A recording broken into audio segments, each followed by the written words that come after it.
The galaxy was full of life. Many worlds, many races, many voices in the endless dark. Among them, humans were the newcomers. They were young compared to the old empires. They were curious, brave, but also kind. They believed in peace. They believed in rules. They believed that war could always be avoided if one tried hard enough. For years, humans sent ships across the stars. They built colonies on new worlds. They made deals with alien empires. They trusted. They helped. And they thought that trust would be returned. But they were wrong. The first attack came without warning. It was not a war. It was not a battle. It was genocide. Entire human colonies were burned to ashes. Whole families vanished in a single night. Cities that had taken years to build were turned into graves. The killers came fast with fire and hate. Alien fleets rained destruction from orbit. They gave no warning, no reason, no mercy. When the fire ended, billions of humans were gone. The galaxy watched. Some races cheered. Others stayed silent. No one came to help. Humanity had always shown kindness, but kindness had no place in the cold dark. On Earth, the news spread like poison. At first there was disbelief, then grief, and after grief, silence. It was the kind of silence that comes before a storm. The leaders of alien empires thought they had won. They thought humans would cry and beg. They thought Earth would bow its head and accept defeat. They thought humans would remain civilized, but they did not know humanity. When humans lose everything, when their children and families are taken, they change. Civilization ends, and something older, something harder, something far more dangerous takes its place. The fleets of Earth began to move. On Earth, the streets were filled with mourning. The skies were gray, the cities quiet. Yet beneath that silence, the factories roared to life. Old shipyards opened again. New weapons were built in secret. Engineers worked without sleep. Soldiers trained with steel in their hearts. The whole planet changed in days. Humanity had lost too much, and they would never lose again. In the ruins of the colonies, survivors sent messages. Their voices were broken but filled with rage. They spoke of alien soldiers laughing as they killed. They spoke of children dragged from homes. They spoke of fire that turned oceans red. Every survivor's words became fuel for humanity's fire. The alien empires still laughed. They sent spies and scouts. They saw humans crying and burying their dead. "They are weak," the spies reported. "They will not fight back. They have no strength." But deep inside Earth's war rooms, a decision had already been made. The last council was called. Leaders, generals, commanders, even scientists sat together in silence. For hours no one spoke. The weight of billions of dead hung in the air. Finally, one voice broke the silence. A woman in a dark uniform stood. Her face was pale, her eyes full of steel. She raised her hand and said, "Mercy ended the day they killed our children." The room stayed silent for a long moment. Then one by one the others nodded. The council voted. And that day Earth made a choice. No more mercy. No more peace. No more civilization. Humanity would answer genocide with war. Ships began to vanish from the solar system, quietly at first, then in fleets. Scouts disappeared into deep space. Fleets armed with railguns and nuclear fire left orbit and spread into the dark. The galaxy began to whisper. Reports came of alien outposts destroyed in the night. Entire stations gone, erased as if they had never existed. Traders spoke of seeing shadows in the void, ships that moved faster, hit harder, and vanished before anyone could react. Alien commanders laughed at first. "These humans are fools," they said. "Their rage will burn out. Their fleets are too small, their weapons too old. They cannot fight the great empires." But deep inside they were afraid. They did not understand how humans fought. They did not understand what humans became when they stopped being civilized. In every human heart a single thought grew. No more mercy. In every human hand a weapon was forged, and in the silence of space fleets gathered like storm clouds. The aliens thought genocide had broken humanity, but in truth it had awakened something far worse. The storm was coming, and the galaxy was not ready. The council chamber of Earth was built for peace. Its walls were decorated with flags of nations. Its ceiling was made of glass, open to the stars. Once, leaders came here to talk about trade, about science, about exploration. But today there was no peace. Today, the council chamber felt like a grave. The room was silent as men and women took their seats. Generals with tired faces, commanders with sharp eyes, Scientists who had lost families. Politicians who carried the weight of billions. They did not look at one another. They did not greet each other. The grief was too heavy. On the giant screens, images of destruction played in silence. Human cities on alien worlds reduced to ash, fields turned into craters, children's toys lying in rubble, entire oceans glowing with fire. Every face in the room was pale, every heart broken. And yet behind the grief there was something else, something darker, stronger. Rage. An old general finally broke the silence. His voice was low, but every word carried the weight of steel. We cannot answer this with anger. We must be careful. If we act without thought, we lose everything. Some nodded. Others shook their heads. A young commander stood, fists clenched. His uniform was new, but his eyes were already old. Careful? He asked. Our people are gone. Our colonies are ash. They killed our children while we waited for peace. And you want us to be careful? The chamber grew louder. Voices clashed. Revenge will only bring more death. If we stay silent, we will die anyway. We must wait. We have waited long enough. The council was breaking into chaos. The grief of billions turned into fire in every voice. Then she stood. The woman in the dark uniform. Her blonde hair caught the light. Her eyes were sharp as blades. When she spoke, the room fell silent. You speak of waiting. You speak of careful plans. But listen well. Mercy ended the day they killed our children. The words struck like thunder. Look at the screens, she said. Look at the fires. Look at the graves. That is what mercy gave us. That is what patience gave us. The galaxy saw our kindness as weakness. They thought we would kneel. They thought we would break. She paused. Her hand curled into a fist. They were wrong. We will not kneel. We will not break. We will not forgive. From this day forward, we stop being civilized. From this day, we answer genocide with war. The council fell silent again. Some lowered their heads. Others stared into the distance. But one by one, they nodded. The old general who once asked for patience closed his eyes and whispered, "So be it." The council voted. Every hand raised was another step into darkness. Every voice that said yes was another nail in the coffin of mercy. When the final count was made, there was no turning back. The choice was made. Humanity would fight. The orders spread across the world in silence. Factories that had been closed for decades roared back to life. Old war machines were pulled from storage, polished, and rearmed. Scientists built weapons that had only existed in secret projects. Entire cities turned into shipyards. Soldiers marched again. They did not sing, they did not smile.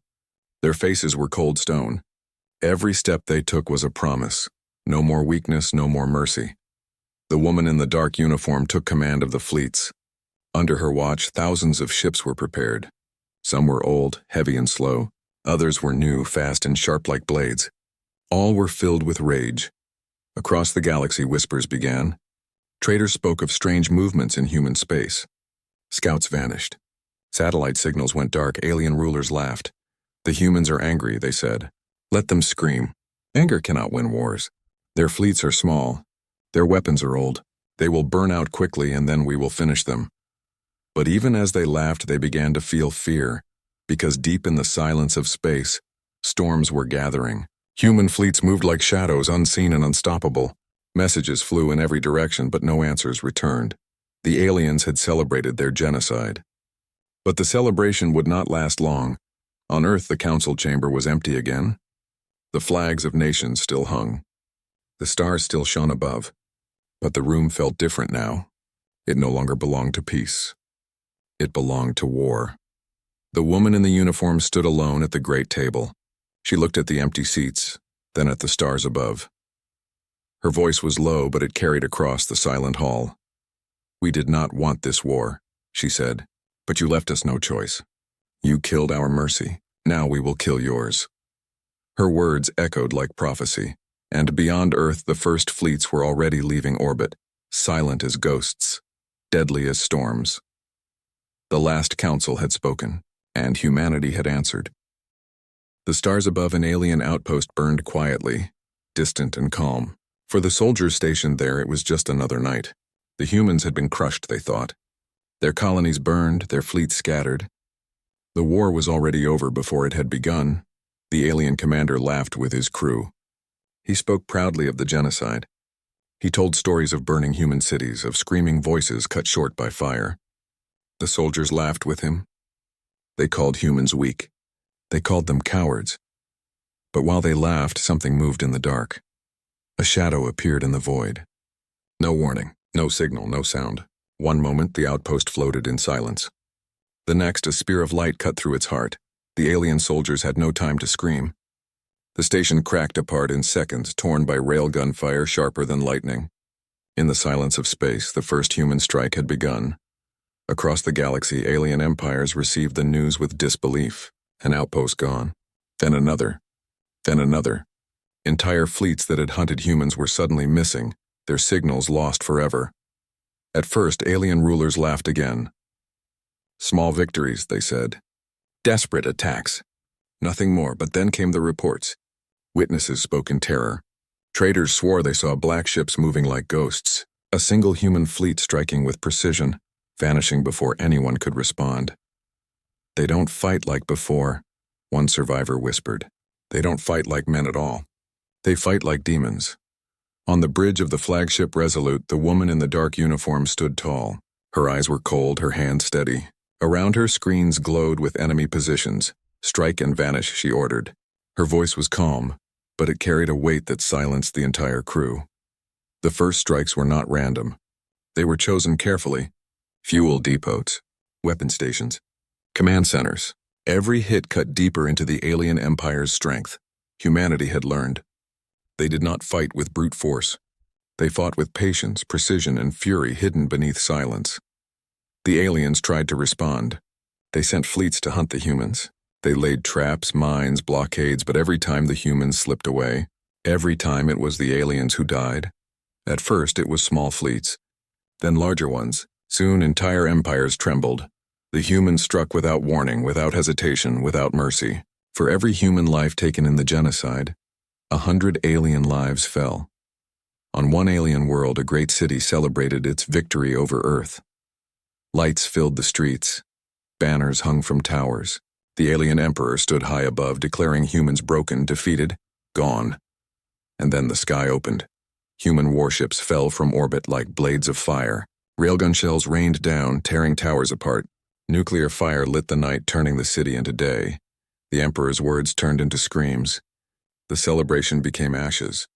In one night, an empire's capital was destroyed. The galaxy could no longer laugh.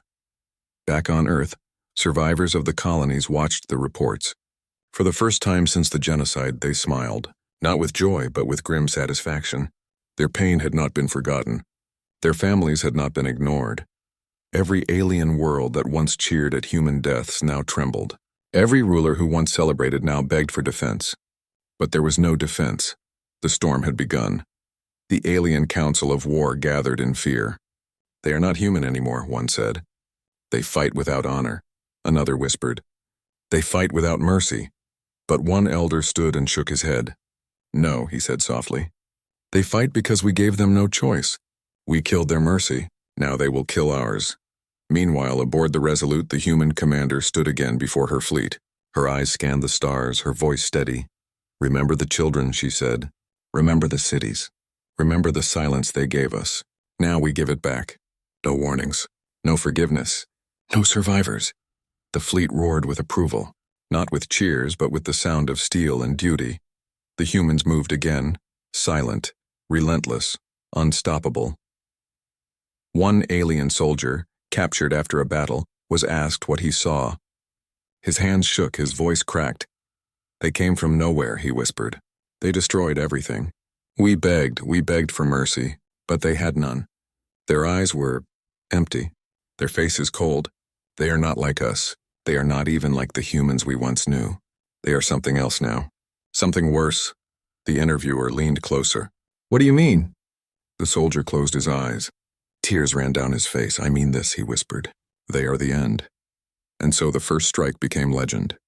Not a battle, not a war, but a warning. A warning to the galaxy that humanity had changed. A warning that mercy was gone. And a warning that the storm had only just begun. The galaxy had known war for thousands of years. Empires rose and fell. Battles burned across the stars, but never had the galaxy seen war like this.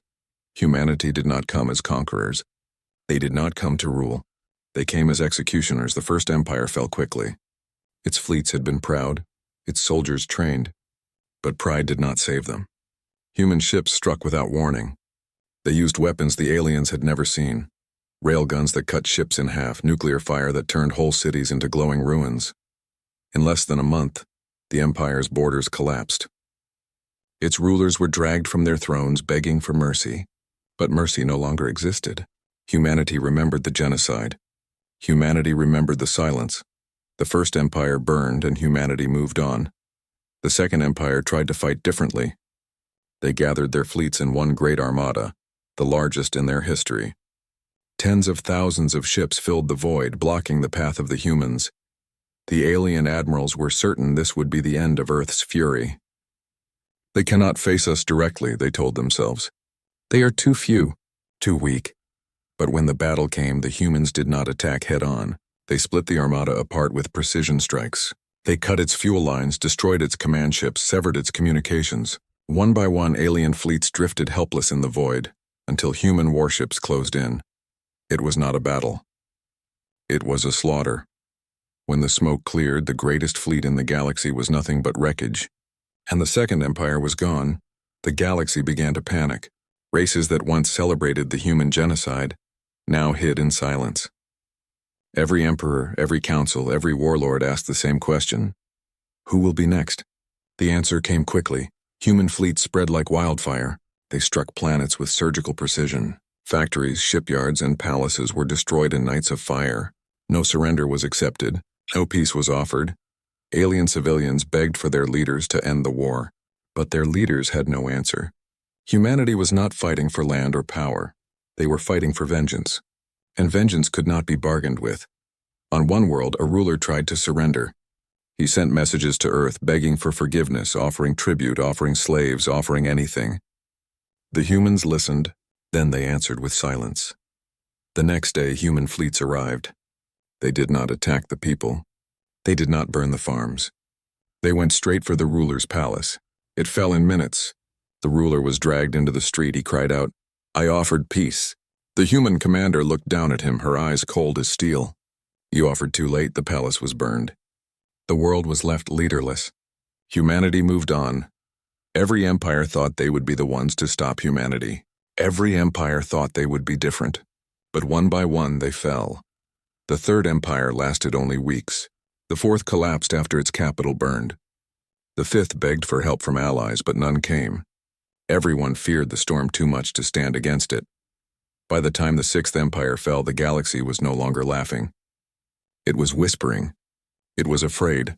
Traitors told stories in hushed voices. "They move like shadows," one said. "They fight with fire older than the stars," said another. "They are not men, not soldiers, not conquerors," whispered a third. "They are judgment." Across the stars, whole planets surrendered before a single shot was fired. Entire cities evacuated at the sight of a human fleet. Some races even destroyed their own leaders, hoping to save themselves from the storm. But nothing could stop it.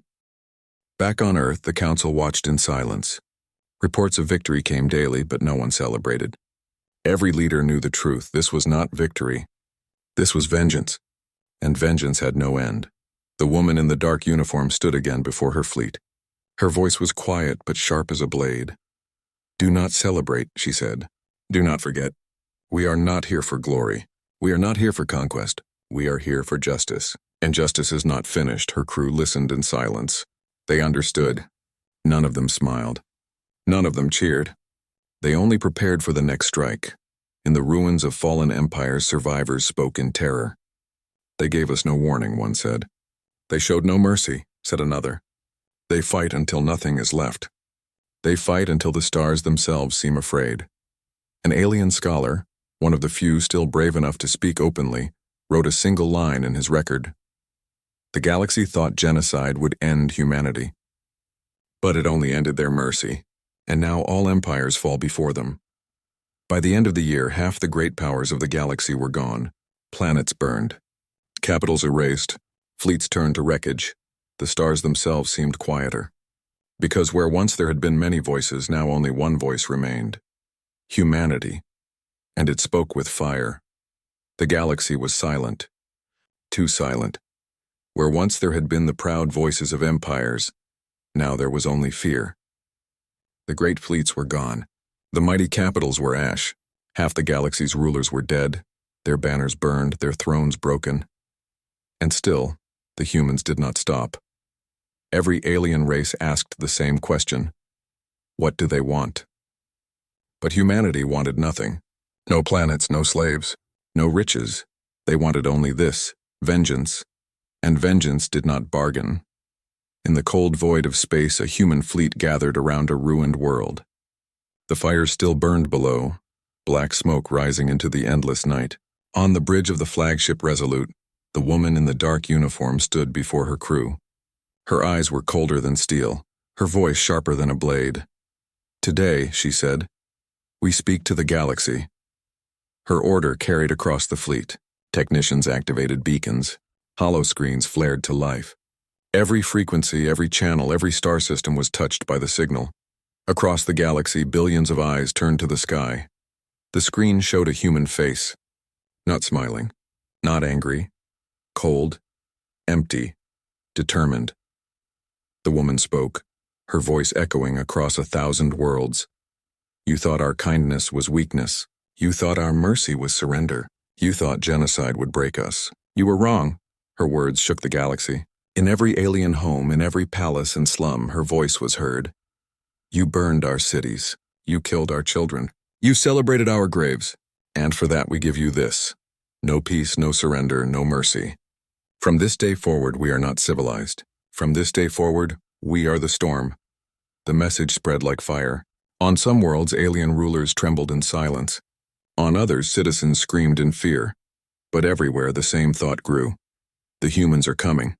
The broadcast showed more. Images of human fleets striking like lightning. Alien capitals falling in flames. Soldiers marching with empty eyes, carrying the weight of their dead. And then the message returned to the woman. Do not beg for peace. We will not listen. Do not beg for mercy. We do not have any. If you killed us, if you helped them kill us, or if you cheered when we died, your time has ended. She leaned closer to the camera, her eyes burning like fire. Remember this. You ended mercy. You ended peace. Now we end you. The signal ended. The screens went dark, but the silence that followed was heavier than the message itself. Because the galaxy knew it was not a threat. It was a promise.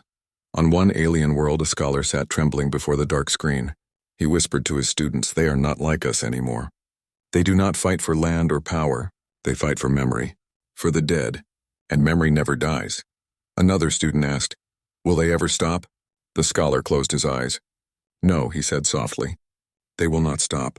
Not until mercy itself is forgotten. Across the ruins of fallen empires, survivors gathered. Some wept, some cursed, some prayed, but all of them remembered the message. Humanity was not asking. Humanity was declaring. Back on Earth, the council met again. Reports of fear spread across the galaxy. Whole planets surrendered before a single shot was fired. Some empires destroyed their own rulers, hoping to be spared. But the woman in the dark uniform shook her head. No, she said. There will be no surrender. There will be no forgiveness. They must all see what mercy's end looks like. Only then will the galaxy remember never to touch humanity again. Her voice was quiet, but it froze the room. No one argued. No one questioned. The council simply nodded. The fleets moved again. Planets fell. Stations burned. Empires collapsed, and everywhere the message echoed in silence. You thought mercy was weakness. Now you will learn what it means to live without it. An alien captain, cornered in battle, recorded his last words. They came from nowhere. They struck without sound. We begged for peace, but they gave none. I can still hear their message in my head. I can still see their eyes. They are not human anymore. They are judgment made flesh. The recording spread, but it changed nothing. The storm moved on. By the end of that year, the galaxy was no longer ruled by many empires. It was ruled by fear of one people, humans. And above every ruined world, the same thought lingered in the ashes. Mercy is dead. Humanity killed it, and the galaxy will never forget. The galaxy was broken. The great empires that once ruled the stars were gone. Their fleets were wreckage drifting in silent orbits. Their capitals were ash scattered on the wind of space. Their rulers lay dead in the ruins of their palaces. And through the silence moved only one force: humanity. On the flagship Resolute, the woman in the dark uniform stood at the window. Before her stretched a sky of burning worlds, their flames reaching toward the void. She said nothing. She did not smile. Her soldiers stood behind her, silent, their faces carved from stone. They had fought for months. They had killed without hesitation. They had destroyed every enemy that once mocked them. And still there was no joy, only the memory of what had been lost. Back on Earth, the council chamber sat in silence. Reports came every hour. Another planet burned, another empire gone. Yet no one cheered. No one clapped hands on tables. One elder whispered, "We have won." But the woman shook her head. No, there is no victory. There is only the end of mercy.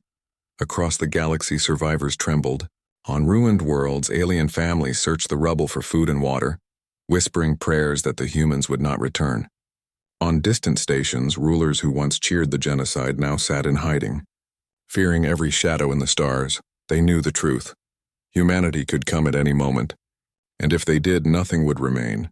In one shattered capital, a captured alien commander was dragged before human soldiers. He fell to his knees, his eyes wide with terror. "Please," he begged, "spare us. Spare my people. We were only following orders." The human officer looked down at him. His face was calm, his voice flat. So did ours. And with those words, the commander's fate was sealed. The galaxy learned to fear silence, because silence meant the humans were near. They struck without warning, without sound, and when they were gone, only ashes remained. Whole star systems abandoned themselves at the sight of a single human ship. Entire planets cut their own rulers down in desperation. But it never mattered. Mercy was dead. The message had spread. You thought our kindness was weakness. You thought our mercy was surrender. You were wrong, and the galaxy believed it. Yet for all the destruction, for all the vengeance, Earth itself did not celebrate. The people mourned. They remembered the billions lost in the genocide. Every fire they lit across alien skies was for the dead who never came home. Children placed flowers at memorials. Survivors wept in the streets. And still the factories built more ships. Still, the fleets moved on, because vengeance was not finished. In the end, there were no more empires left to resist. The galaxy was silent, broken, afraid. The storm had passed, leaving ruins behind. And in that silence, the woman in the dark uniform stood once more before her people. Her eyes scanned the crowd, her voice steady. "We did not choose this war," she said. "It was forced upon us. They burned our cities. They killed our families. They ended mercy. And so we answered." She paused, her gaze cold as ice. "Never again will humanity bow. Never again will we beg for peace. We have shown the galaxy what happens when mercy dies. Let them remember. Let them fear." The crowd did not cheer. They only nodded, silent and grim, because they all knew. Her words were not just truth. They were law. An alien historian writing in the ruins of his world left behind a final record. Once the galaxy thought of humans as children. They called them kind. They called them weak. But when the genocide came, humanity shed its kindness. It shed its weakness. And what rose in its place was something the galaxy had never seen before. They are not conquerors. They are not rulers. They are something else. They are judgment. They are the end of mercy. The stars shone quietly once more. But every race, every survivor, every trembling ruler knew one truth. Humanity had changed forever, and the galaxy would never forget it.